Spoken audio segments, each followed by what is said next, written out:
I recently had a really bad day. Do you want to hear about my really bad day? Not really. Well, you're going to have to hear about it whether you want to or not, all right?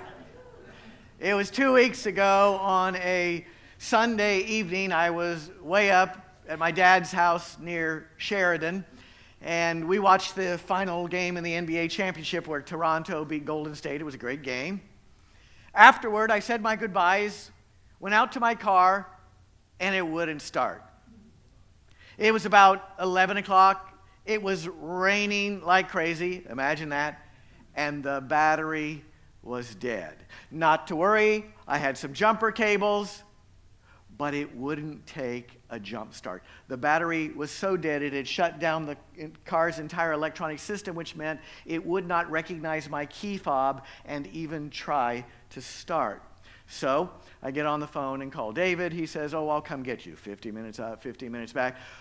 But my dad is absolutely insistent that he is going to drive me home, which sounds like a good idea until you know that my dad is 86 years old, doesn't see very well, especially at night, and is hard of hearing. But he is adamant that he is going to take me home in the pouring rain, in the dark. So not wanting him to feel like he's an invalid or something, I said, okay. We're coming across the top of 465 where the construction zone is. A few times I had to say a little bit to the left, Dad, a little bit to the right, to keep him in the lanes.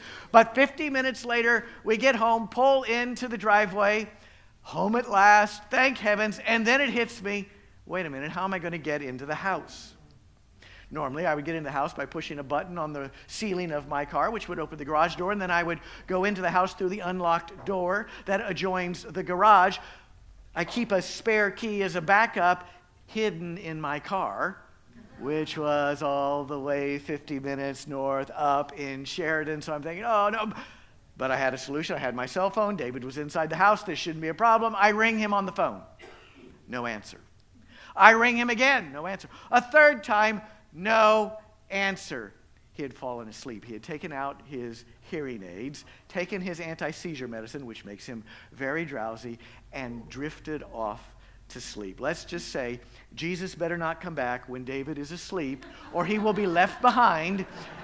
Gabriel's trumpet could not rouse him when he's in one of those sleeps. And so here I am. I get out of the car, pouring rain, still dressed in my suit, banging the door knocker as loud as I can. Lucy, our dog, is barking inside like crazy, and still David sleeps. So in one last desperate attempt, one last idea, I went around the back of the house slipping and sliding in the mud, the pouring rain, with the idea that I was going to kick in the back door to the garage.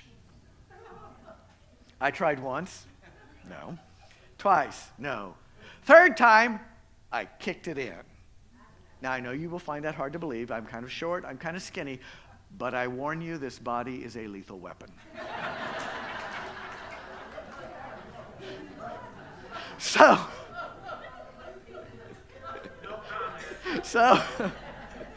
So finally, I'm inside, and you would think that would be the end of it. But no.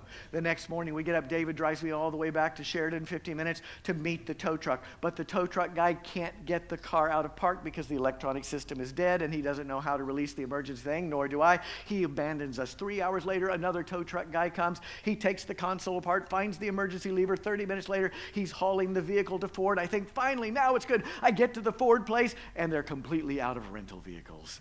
One thing after another, which I tell you about because it is a perfect reminder that life is constantly trying to provoke us, to get us to freak out and respond with overwhelming anger, frustration, panic, anxiety, or some combination thereof, like a radiator on a car that's overheating. Life is constantly trying to get us to boil over. Which brings us to guidepost number 8. in Brené Brown's best-selling book, The Gifts of Imperfection. By now you know each of these guideposts represents a different primary characteristic of people who are engaged in wholehearted living. Guidepost number 8 reminds us that people who are engaged in wholehearted living, who are thriving in life, cultivate calm and stillness by letting go of anxiety as a lifestyle. What does that mean? How can we do that? Let's start with a prayer. God, there are so many ways life can set us off. Trouble at work, an argument at home, car problems, money problems, problems with our health, a kid that gets in trouble, people who say terrible things about us, discrimination, racism, injustice, crazy politics. How are we supposed to hold it together? How are we supposed to be calm and still in the midst of all of that? Jesus, show us the way. We ask in your holy name. Amen. King Saul was carrying a lot of stress. Remember, Saul was Israel's first king.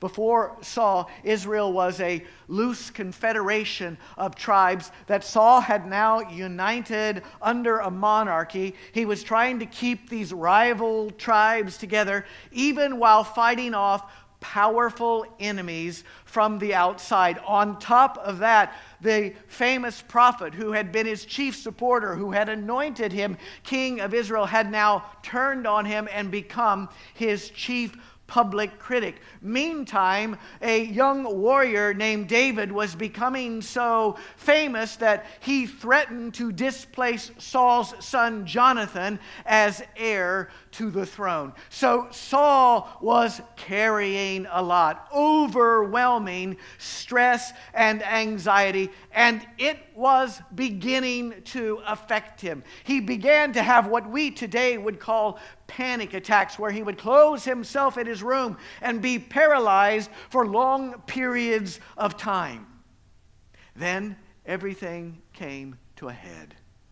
One night at dinner, he and his son Jonathan got into a terrible argument. And in a fit of fury, Saul picked up his javelin and hurled it at his son, narrowly missing him. Saul almost killed his own son, heir to the throne. And as such, he stands forever as a warning of what can happen to us if we don't manage our stress and anxiety. It builds, it builds, it builds until eventually it explodes in some form of negative emotion. Anger, despair, frustration, panic, anxiety. Eventually it all explodes in negative ways that create craziness and destructive behavior in our life. Just ask Brené Brown. She, in her own unique way, before she began her research on wholehearted people, was a form of King Saul. She was struggling to juggle impossible competing demands of being a mother, a wife, a university professor, and a successful author and public speaker who often had to travel. She says, it became so bad that whenever I got really anxious and stressed out, I would actually get lightheaded and the room would start to spin. A couple times, I literally fell over. The dizziness was new. The anxiety was not. In many ways, she says, anxiety was a constant in my life. But then she delved into this research on people who were living wholehearted lives and had an epiphany. She began to realize that these people who were thriving in life had as much anxiety in their lives as she did, but were responding to it in a fundamentally different way. She says they were committed to a way of living where anxiety was a reality, but not a lifestyle. They did this by cultivating calm and stillness. That's her two-part formula for letting go of anxiety as a lifestyle. Practicing calm and stillness. So let's look at both parts of this equation today, beginning with the concept of calmness. In Brené's terminology, calmness has to do with how we respond in the heat of the moment to provocative situations in life.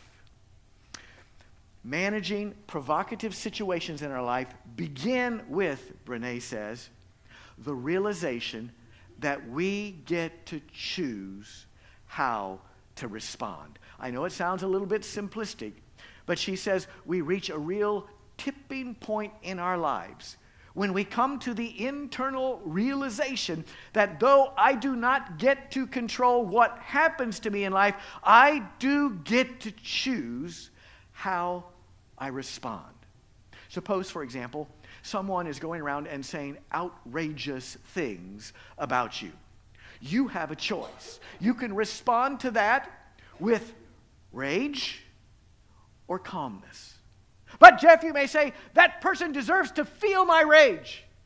Yes, but you don't.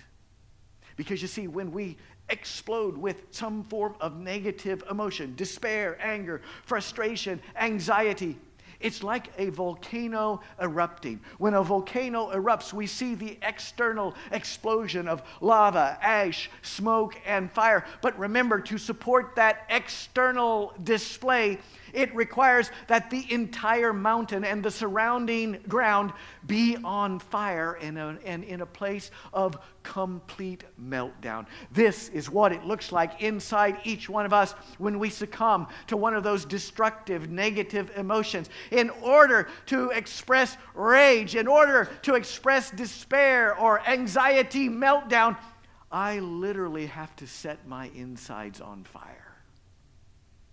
Why would I ever do that to myself? I'm passionate about what we're talking about today because it's made such a difference in my own life. When I was younger, I was a very reactive person. I tended to be a hothead, and over the course of time, through bad experiences with that and under the influence of the teachings of Jesus, of the many, many things in my life that I do poorly in my discipleship, one of the things that I've gotten down through those difficult experiences is reactivity is counterproductive. A little over a year ago now, I was in my office on a Friday afternoon working on preparing the Going Deeper discussion questions for our Oasis groups for the next week. It's usually one of the last things I do at the end of the week as I'm trying to wrap things up and get out of the office. It normally takes me about 90 minutes to do that. I was 60 minutes into it, already had a first draft. It was coming together well when the computer went down. Not to worry, it's set on a timer to back things up, so I figured I could at least, once it came back on, access a recent draft and go forward from there. But when the computer came back on, there was no backup copy. Something had gone haywire in that system as well. Couldn't find it anywhere, so I went to Spencer, who's our IT genius here at Life Journey, and brought him in and said, see if you can find something. And he's looking around everywhere. We can't find a backup. I say to him after he's looked for like 10 minutes, I say, it's okay. If we can't find it, I'll just start over again. He finally, thank God, finds a backup that I'm able to work off of. But before he leaves the office, he said, how can you, these weren't his exact words, but how can you be so calm? He says, if this happened to me, I'd be bouncing off the ceiling. I'd be going nuts. And I remember thinking to myself, why would I choose to do that to myself? How would that help? I mean, if I was going to have to step back and recreate this whole document, I was going to need all the equanimity and all of the emotional energy in me just to do that. So why would I waste all of that energy on a negative emotional reaction that was not going to help anything?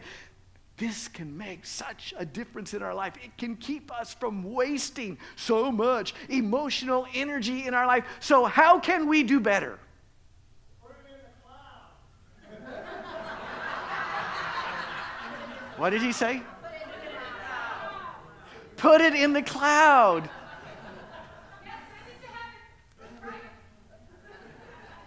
I'm practicing calm right now. Don't react. Don't react. Spencer's just trying to provoke you. How can we... That's a novel thought. It is in the cloud now, right? Yes? Yeah, you did. Well, you told me you did that recently, so I think it is in the cloud now. In any event, how can we do better? Brené Brown says, I finally learned the value of bringing quiet to difficult situations. So now, she says, I try to be slow to respond in provocative situations and quick to think. Guess what? That is exactly what the Bible advises us to do. James 1:19, you must understand this, my beloved. Let everyone be quick to listen, slow to speak, slow to anger. Be slow to react. Be quick to ponder. Be slow to freak out. That's the advice of the Bible. And, no surprise, it's also the example of Jesus. I've always been fascinated by how Jesus responded at his trial before Pontius Pilate. People were making all kinds of false accusations against him. Matthew chapter 27, verse 12 says, when Jesus was accused by the chief priests and the elders, he did not answer. Then Pilate said to him, do you not hear how many accusations they make against you? But Jesus gave him no answer, not to even a single charge, so that the governor was greatly amazed. My gut tells me that in that moment, Jesus understood that there was nothing he could say that was going to make a difference. So he was not going to let himself be sucked into that drama. He was going to preserve his quiet, his peace, his emotional energy for the ordeal that lay ahead of him. He wasn't going to waste it in a senseless reaction. And in this, as in all things, Jesus is our example. So, how can we be more like Jesus in those provocative situations? Brené Brown says it's just like anything else in life. If you want to get good at something, you have to practice it. Practice being calm in the moment of provocation.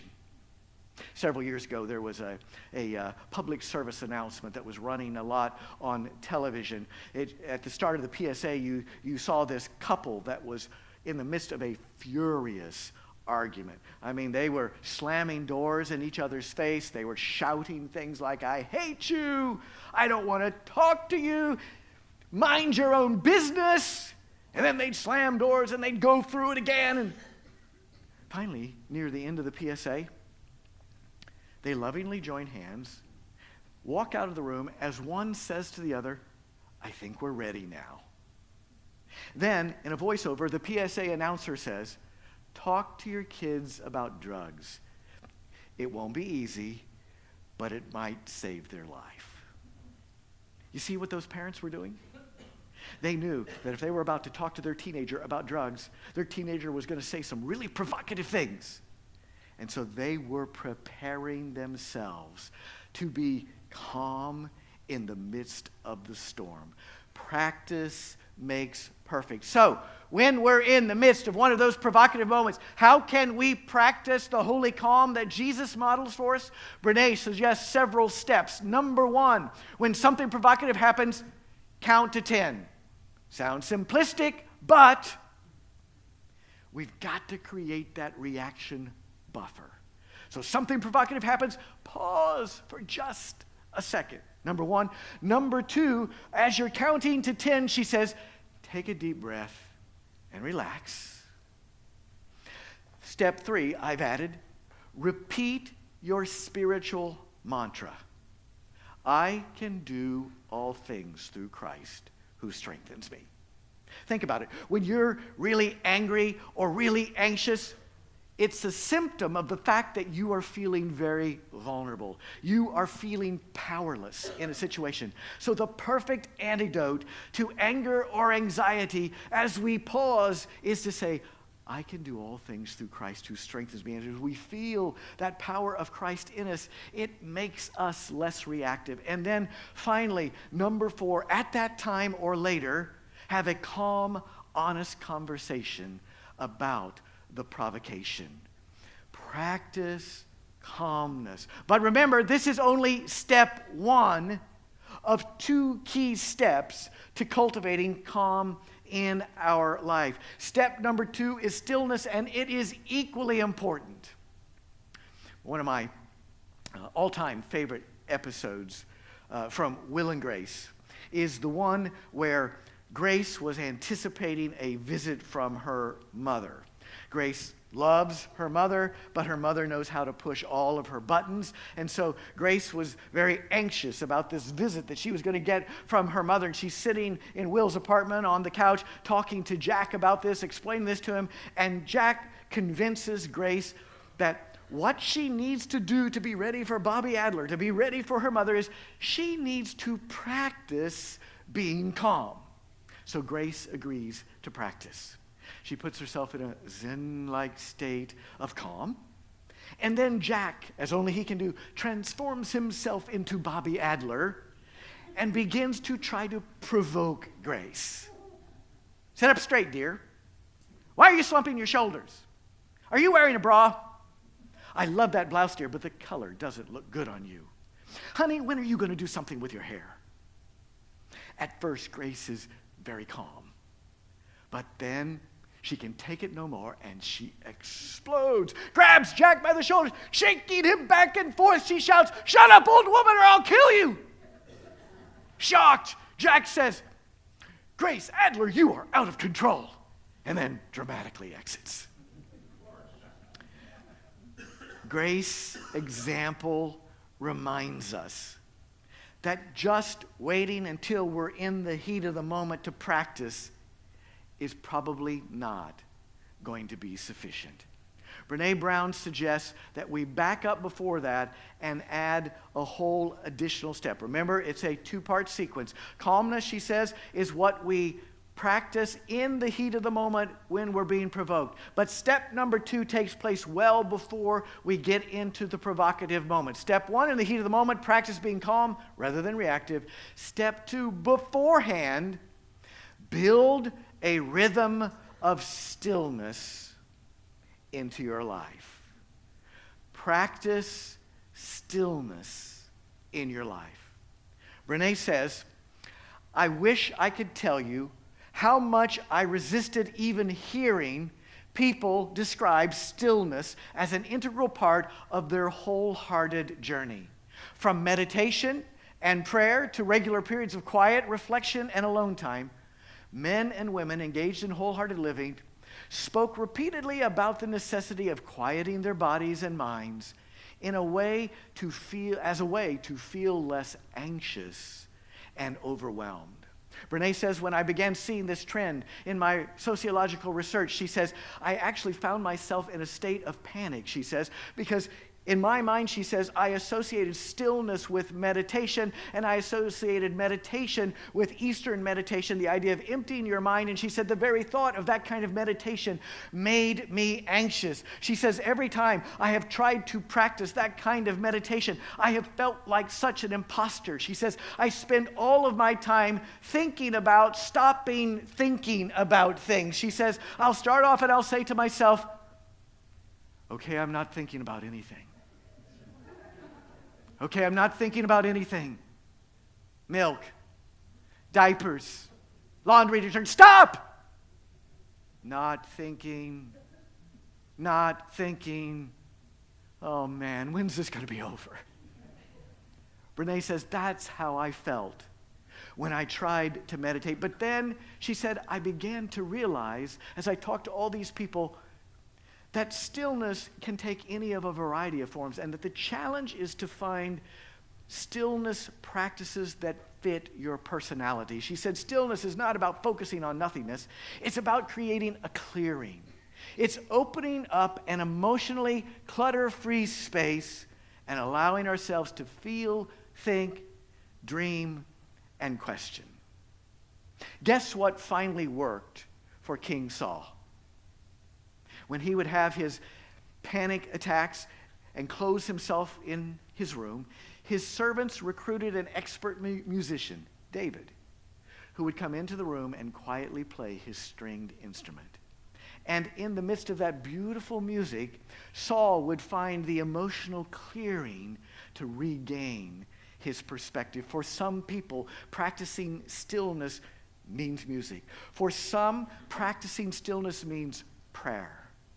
For many of us, practicing stillness means what we do here together on a Sunday as we gather in this place and we shut out the crazy noise and busyness of life for at least 1 hour. We create some space for key questions and reflection on our life. Stillness can take many forms. For some, it's a rocking chair on the porch while you watch the sunset or the rain quietly coming down in the middle of the summer. For some of us, it is meditation, either something like yoga or picking a passage of Scripture and just dwelling on that for a while. For some, it's jogging. For some, it's taking a long drive with no radio, no electronics. For some, it's walking outdoors. Brené Brown says that's what works best for my personality. She says, I'm never more open and emotionally clutter-free than when I'm walking alone outdoors.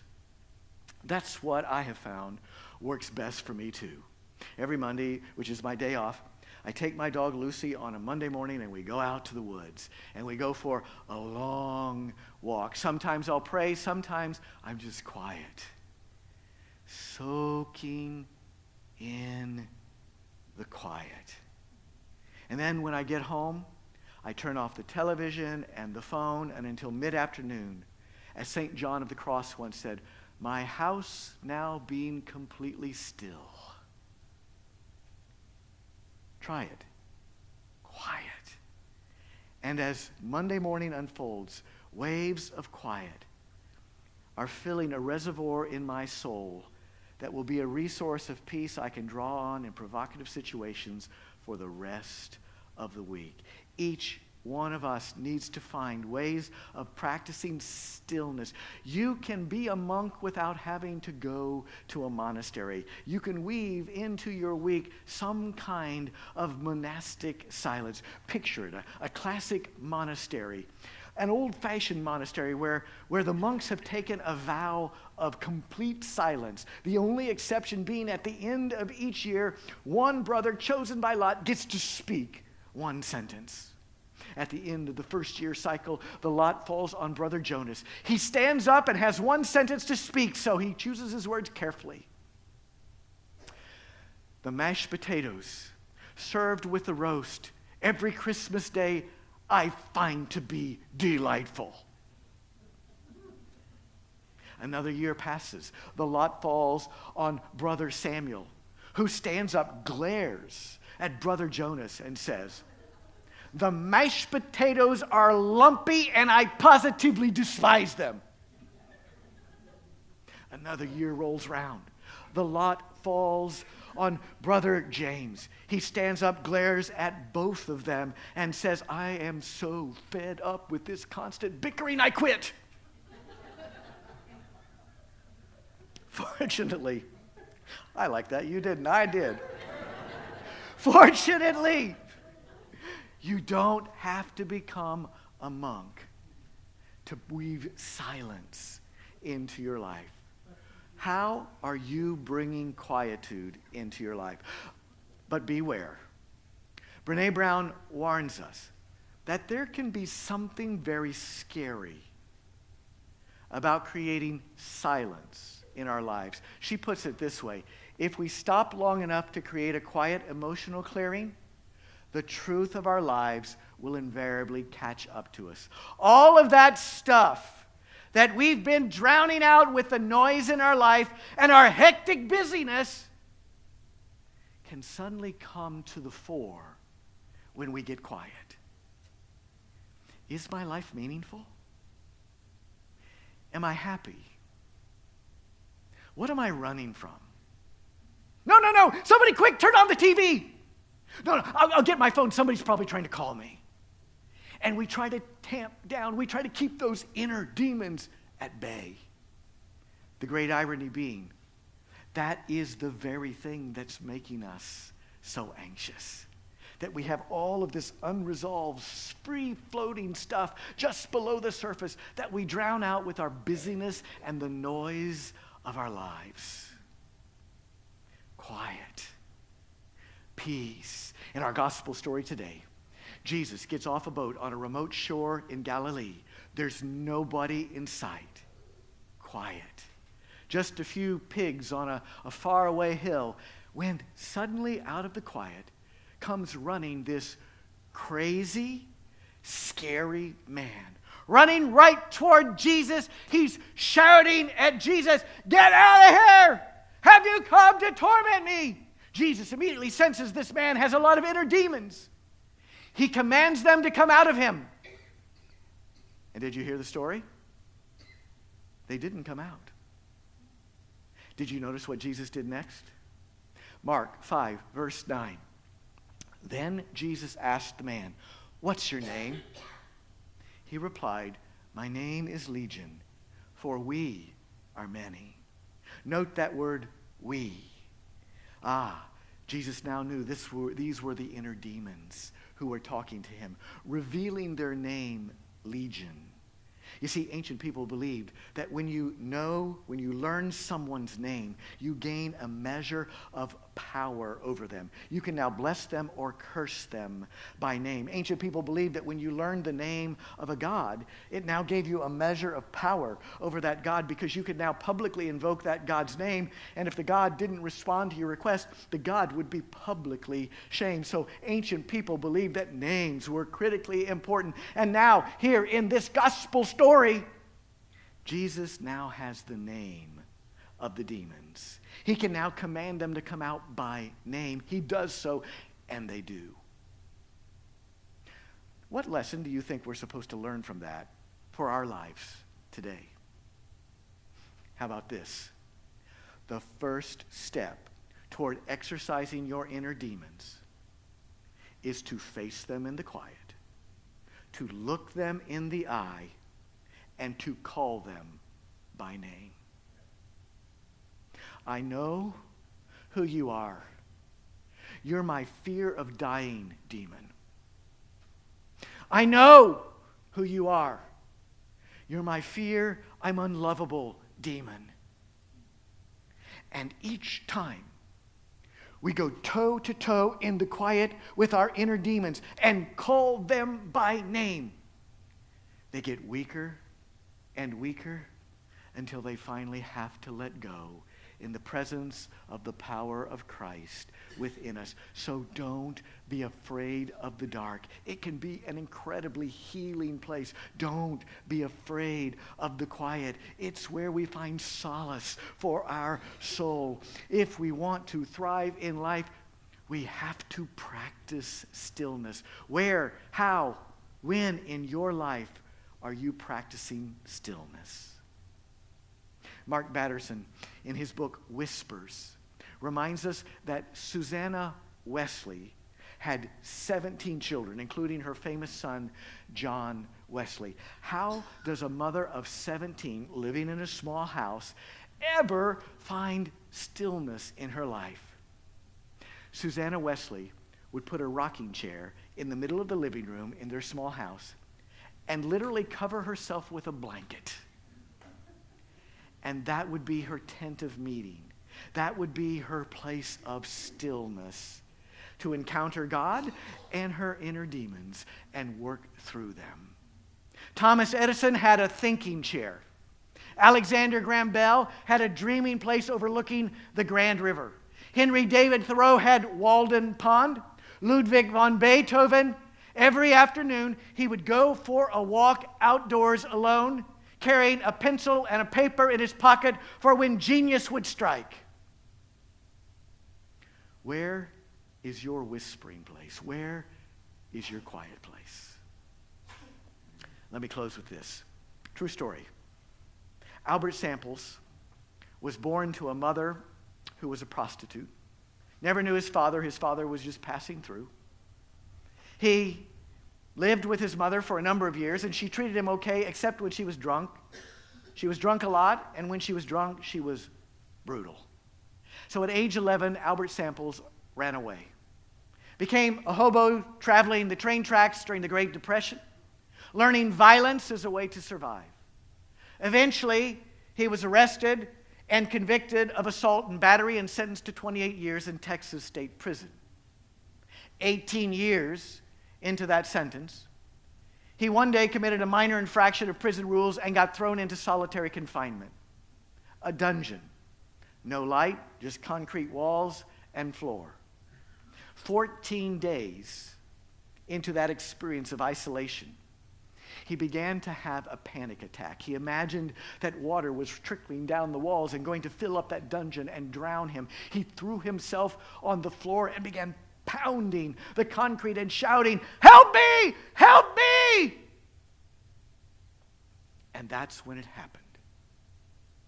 He says, I heard this gentle voice of encouragement. And then this soft light shone all around me. And as I bathed in that soft light, within 30 seconds, he says, all of the violence was drained out of me. He says, I said to the voice, "What shall I tell them?" The voice said, "Tell them you met me here." And for Albert Samples, that was his tipping point. In the dark, in the silence, in the quiet, he came toe-to-toe, face-to-face with all his inner demons. And with the power of Christ beside him, he named them and he found healing. Our worst enemy is not out there. Our worst enemies are in here. Until we summon the courage to go toe-to-toe with our demons in the dark, we will never be free. Don't be afraid of the silence. It is a profoundly healing place. How? Where are you finding silence in your life?